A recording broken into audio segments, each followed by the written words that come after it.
The Chronicles of Narnia by C.S. Lewis. Chapter 2. What Lucy Found There. "Good evening," said Lucy, but the fawn was so busy picking up his parcels that at first he did not reply. When he had finished, he made her a little bow. Good evening," said the fawn. "Excuse me, I don't want to be inquisitive, but should I be right in thinking that you are a daughter of Eve?" "Oh, my name's Lucy, but you are, forgive me, you are what they call a girl?" "Of course I'm a girl." You are, in fact, human?" "Of course I'm human." To be sure. How stupid of me. But I've never seen a son of Adam or daughter of Eve before. I'm delighted. That is to say," and then he stopped as if he had been going to say something he had not intended, but remembered just in time. Delighted, he went on. "Allow me to introduce myself. My name is Tumnus." "I'm very pleased to meet you, Mr. Tumnus," said Lucy. And may I ask, oh Lucy, daughter of Eve, how you came into Narnia?" "Narnia? What's that?" "Well, this is the land of Narnia, where we are now, all that lies between the lamppost and the great castle of Cair Paravel on the eastern sea. And you have come from the wild woods of the west." I got through the wardrobe in the spare room." "Ah, if only I had worked harder on geography when I was a little fawn, I should no doubt know all the strange countries. It's too late now." "But they aren't countries at all," said Lucy, almost laughing. "It's just back there. At least I'm not sure. It's summer there." "Meanwhile," said Mr. Tumnus, "it is winter in Narnia, and has been for ever so long. And we shall both catch cold if we stand here talking in the snow. Daughter of Eve, from the far land of Spare where eternal summer reigns around the bright city of Wardrobe, how would it be if you came and had tea with me?" "Oh, thank you very much, Mr. Tumnus, but I was wondering whether I ought not to be getting back." It's just around the corner," said the fawn, "and there will be a roaring fire, toast, and sardines, and cake." "Well, it's very kind of you, but I shan't be able to stay long. If you will take my arm, daughter of Eve and Mr. Tumnus, I shall be able to hold the umbrella over both of us. That way. Now, off we go." And so Lucy found herself walking through the wood arm in arm with this strange creature, as if they'd known one another all their lives. They had not gone far before they came to a place where the ground became rough, and there were rocks all about it, and little hills up and little hills down. At the bottom of one small valley, Mr. Tumnus turned suddenly aside as if he were going to walk straight into an unusually large rock. But at the last moment, Lucy found he was leading her into the entrance of a cave. As soon as they were there inside, she found herself blinking in the light of a wood fire. And then Mr. Tumnus stooped and took a flaming piece of wood out of the fire with a neat little pair of tongs and lit a lamp. "Now we shan't be long," he said, and immediately put the kettle on. Lucy thought she had never been in a nicer place. It was a little dry, clean cave of reddish stone with a carpet on the floor and two little chairs. "One for me and one for a friend," said Mr. Tumnus, "and a table and a dresser and a mantelpiece over the fire, and above that a picture of an old fawn with a gray beard. In one corner there was a door which Lucy thought must lead to Mr. Tumnus's bedroom, and on one wall a shelf full of books." Lucy looked at these while he was setting out the tea things. They had titles like "The Life and Letters of Silenus," or "Nymphs and Their Ways," or "Men, Monks, and Gatekeepers, a Study of Popular Legend," or "Is Man a Myth?" "Now, daughter of Eve," said the fawn, and really it was a wonderful tea. There was a nice brown egg lightly boiled for each of them, and then sardines on toast, and then buttered toast, and then toast with honey, and then a sugar-topped cake. And when Lucy was tired of eating, the fawn began to talk.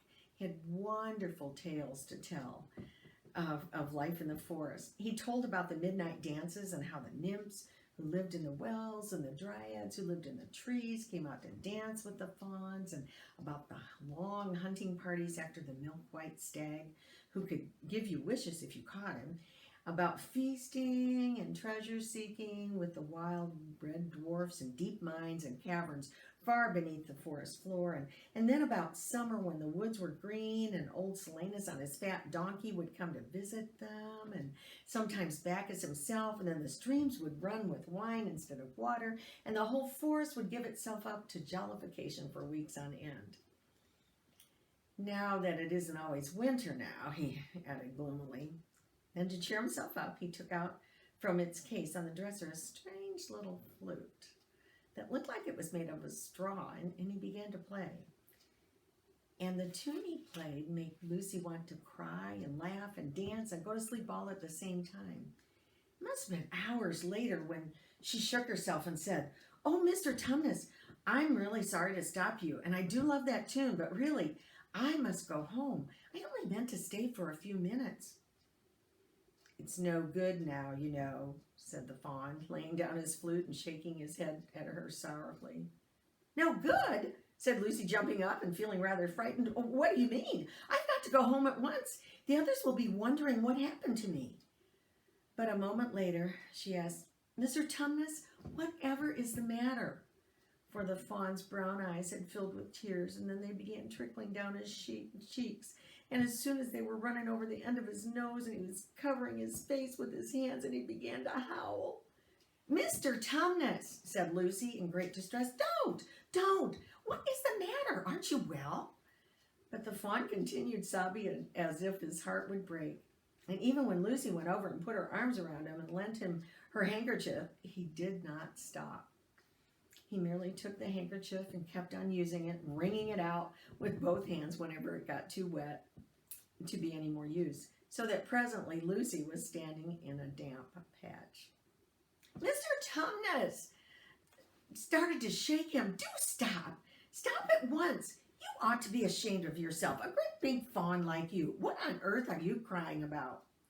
Oh, I'm crying because I'm such a bad fawn." "Well, I don't think you're a bad fawn at all. I think you're a very good fawn. You're the nicest fawn I've ever met." Oh, you wouldn't say that if you knew.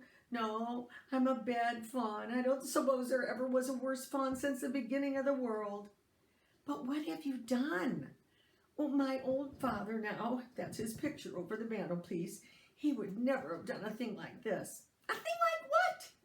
"Like what I've done, taken service under the White Witch. That's what I am. I'm in the pay of the White Witch." "The White Witch? Who is she?" "Why, it's she that's got all of Narnia under her thumb. It's she that makes it always winter, and never Christmas. Think of that." "Oh, that's awful," said Lucy. "But what does she pay you for?" "That's the worst of it. I'm a kidnapper for her. That's what I am. Look at me, daughter of Eve. Would you believe that I'm the sort of fawn to meet a poor innocent child in the wood, one that has never done me any wrong, and pretended to be friendly with it, and invited home to my cave for all of the sake of lulling it to sleep, and then handing it over to the White Witch?" "No, I'm sure you wouldn't do anything like that." "But I have." "Well," said Lucy rather slowly, for she wanted to be truthful, yet not to be too hard on him. "Well, that was pretty bad, but you're sorry for it. I'm sure you will never do it again." "Daughter of Eve, don't you understand? It isn't something I have done. I'm doing it now, this very moment." "What do you mean?" cried Lucy, turning very white. "You are the child. I had orders from the White Witch that if I ever saw son of Adam or daughter of Eve in the wood, I was to catch them and hand them over to her. And you are the first I ever met, and I pretended to be your friend and asked you to tea, and all the time I'd been meaning to wait until you were asleep and then go tell her." "Oh, but you won't, Mr. Tumnus. You won't, will you? Indeed, you really mustn't."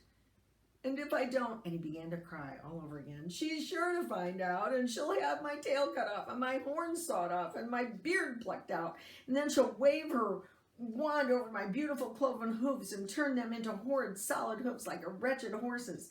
And if she is extra and specially angry, she's going to turn me into stone. And I shall be the only statue of a fawn in her horrible house until the 4 thrones of Cair Paravel are filled. And goodness knows when that'll happen, or whether it'll happen ever at all." "I'm very sorry, Mr. Tumnus, but please let me go home. Of course I will. Of course, I've got to. I see that now. I hadn't known humans what they were like before I met you. Of course I can't give you up to the White Witch now that I know you. But we must be off at once. I'll see you back to the lamppost. I suppose you can find your way back from there to the spare room and wardrobe. I'm sure I can, said Lucy. We must go as quietly as we can. The whole wood is full of her spies. Even some of the trees are on her side. They both got up and left the tea things on the table. Mr. Tumnus once more put up his umbrella and gave Lucy his arm, and they went out into the snow. Their journey back was not at all like the journey to the Fawn's cave. They stole along as quickly as they could without speaking a word, and Mr. Tumnus kept to the darkest places. Lucy was relieved when they reached the lamppost again. Do you know your way from here, daughter of Eve? Said Tumnus. Lucy looked very hard between the trees and could just see the distance a patch of light and that looked like daylight. And she said, yes, I think I can see the wardrobe door. Oh, then be off with you as quick as you can. And can you ever forgive me for what I was about to do? Why, of course I can, said Lucy, shaking him heartily by the hand. And I do hope you won't get into dreadful trouble on my account. Farewell, daughter of Eve. Perhaps I may keep the handkerchief? Rather, said Lucy, and then ran towards the far-off patch of daylight as quickly as her legs would carry her. And presently, instead of rough branches brushing past her, she felt coats. And instead of crunching snow under her feet, she felt wooden boards.